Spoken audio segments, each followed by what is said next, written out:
जैन दोस्तों, मैं हूं निशान और आप देख रहे हैं घूमता ही ना। आज मीरा रोड के अस्मिता क्लब में पूर्व एमएलसी मुजफ्फर हुसैन जी ने एक प्रेस कॉन्फ्रेंस रखी है, जिसके अंतर्गत वो अपनी राजनीति रणनीति के बारे में कुछ बताएंगे। आइए नज़र डालते हैं इस पूरी प्रेस कॉन्फ्रेंस पर। नरेंद्र मेहता और उनके दिग्गज दूसरे साथियों ने, जो कांग्रेसी नेता, उन्होंने क्या कहा। इनका जो महाराष्ट्र का इलेक्शन, ये सिर्फ महाराष्ट्र को बचाने की वाली बात नहीं है, ये पूरा देश को बचाने वाली बात है। देश आज खतरे में है। देश खतरे में इसके लिए है, क्यों देश खतरे में है? क्योंकि भारत का संविधान खतरे में है। भारत का संविधान खतरे में है तो डेमोक्रेसी खतरे में है। तो इस हालत से निकालने के लिए महाराष्ट्र का, आप लोग जानते हैं, ये पावरफुल है, ये ताकतवर है। सो इन लोगों को चारों तरफ से हम लोग ऑल आउट अगर एफोर्ट नहीं देंगे तो ये ताकतवर, शक्तिशाली जो ताकत है, जो फैसिस्ट फोर्स है, इसको हम लोग निकाल नहीं पाएंगे और डेमोक्रेटिकली हम लोग कर पाएंगे। और इसके लिए प्रस्तुति लेना जरूरी है, जो प्रस्तुति इंडिया ग्रुप ले रहे हैं। हम लोग सब इकट्ठे हुए हैं और इकट्ठे होके इसके विरोध में हम लोग आज लड़ाई शुरू किए हैं और ये जीत हमारा जरूर होगी। आगे जो डिटेल्स में और भी बात किया जाएगा। धन्यवाद।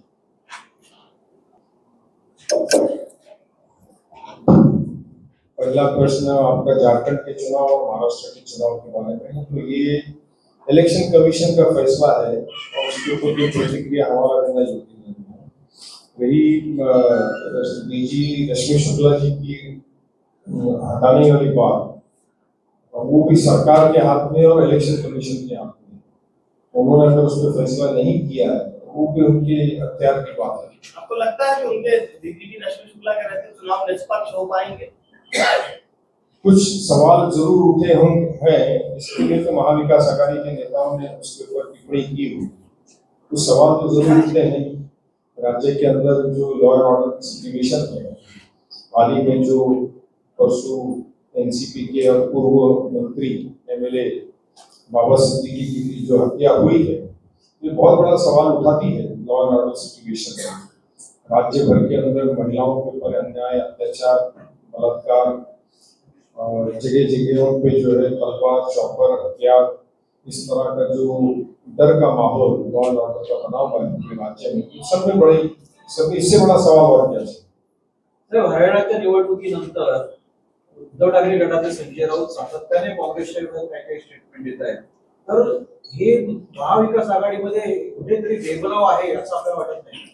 मला असं वाटतं संजय राऊत सर खूप मोठे नेते आहेत। त्या संदर्भात आमचे नेत्यांनी जे काय बोलायचं असेल ते बोलले असतील, अन्यथा बोलले नसतील तर त्या बाबतीत हरियाणा महाराष्ट्र में नहीं होगा। हरियाणा का सबक राज्य के कांग्रेस ने किस तरीके से किया?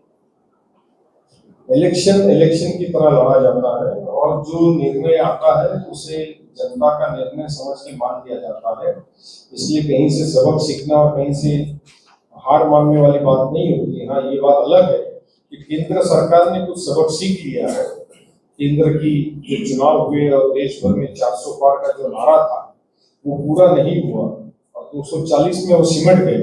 उसमें से राज्य की सरकार ने, यकीनन बीजेपी महायुति की सरकार ने सबक सीखा है और इसीलिए तमाम फ्री बीस की योजनाएं जनता के सामने दी जा रही है।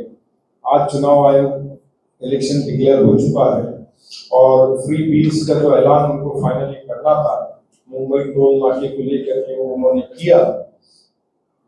स्थानीय जनता के हिसाब से ये बदलाव पंचनामा पढ़कर तो अच्छा लगा, लेकिन ऐसी उम्मीद हम कर सकते हैं मीरा भाईंदर के लिए कि मीरा भाईंदर की कांग्रेस यहाँ की स्थानीय राजनीति को लेकर ऐसा पंचनामा जारी करेगी? ये महाराष्ट्र की विधानसभा का चुनाव है, महानगर पालिका का चुनाव नहीं। यकीनन तौर पे जो फेलियर ऑफ महायुति सरकार है उसके बाबत में ये पत्रिका निकाली गई है और उस सिलसिले में जरूर बातें की है। सर, पास करें कशा पद्धतीने लोकांपर्यंत पोहोचवणार आहे? कोणता? माझं पंचनामा तुम्ही केलेला आहे ते लोकांपर्यंत कशा पद्धतीने? मीडियाच्या माध्यमातून, तुमच्या लोकांच्या माध्यमातून आणि कार्यकर्ते या संदर्भामध्ये प्रत्येक ठिकाणी जागोजागी प्रचार यंत्रणांच्या माध्यमातून प्रचारामध्ये या विषयावरती बोलतो। ये राज्य स्तर पे आपका पंचनामा, राज्य स्तर पे ये पंचनामा रहेगा, लेकिन जो लोकल भ्रष्टाचार, लोकल मुद्दे हैं, क्या उसके ऊपर भी फोकस करेगी कांग्रेस? मैंने उस पर जवाब दिया कि जैसे जैसे प्रचार शुरू होगा तो उसके ऊपर भी सारी बातचीत की जाएगी।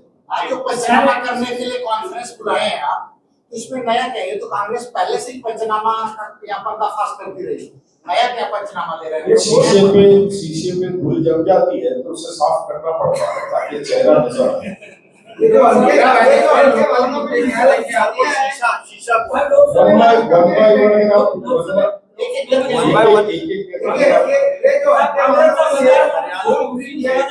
सुनिए ना, आप हाथ ऊपर करेंगे तो मैं बोल देता हूँ।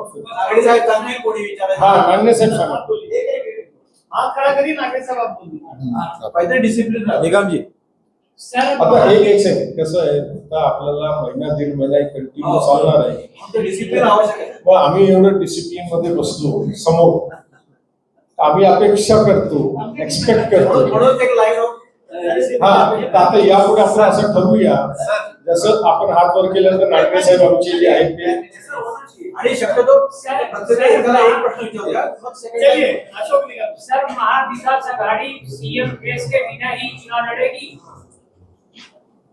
कांग्रेस की परंपरा रही है कि वो चुनाव में जो है सीएम फेस कहीं पे भी पूरे देश में वो सीएम फेस कहीं डिक्लेयर नहीं करती, वो जनता पे छोड़ देती है। जब जनता उसे बहुमत के फिगर्स पे पहुंचाती है तब पार्टी की सीएलपी की मीटिंग होती है, सीएलपी का लीडर फिक्स किया अपॉइंट किया जाता है। तुम्ही सांगा ना नागने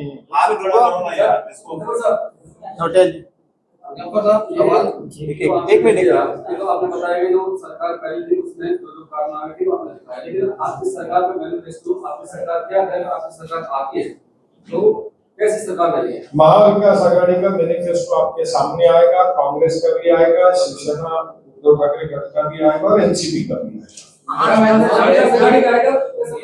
शहर के क्या मुद्दे लेकर आप जनता के सामने आएंगे, एक और क्या आपके तरफ से कोई वचननामा निकलेगा? जब महाविकास आघाड़ी की अभी सीट का डिस्ट्रीब्यूशन का काम अभी भी बाकी है और जब वो डिस्ट्रीब्यूशन का काम पूरा हो जाएगा, अभी बहुत ज्यादा लंबा समय नहीं लगेगा क्योंकि 22 तारीख से नॉमिनेशन स्टार्ट होता है, 29 तारीख तक नॉमिनेशन है, तो बहुत ही जल्द जैसे ही महाविकास आघाड़ी का सीट का डिस्ट्रीब्यूशन होगा, कांग्रेस अपनी उम्मीदवारी निश्चित करेगी, जो भी कांग्रेस का कैंडिडेट होगा, यहाँ पर महाविकास आघाड़ी के अंदर कांग्रेस को सीट गई भी है तो जो भी कैंडिडेट होगा तो उस हिसाब से फिर जो भी इलेक्शन का प्रोसेस है, मैनिफेस्टो देना, जाहिरनामा निकालना, पंचनामा करना, वचन कोई रहेंगे आपने? जाहिरनामा ही वचननामा होता है। घोषणा पत्र इंडिया अलायंस का होगा या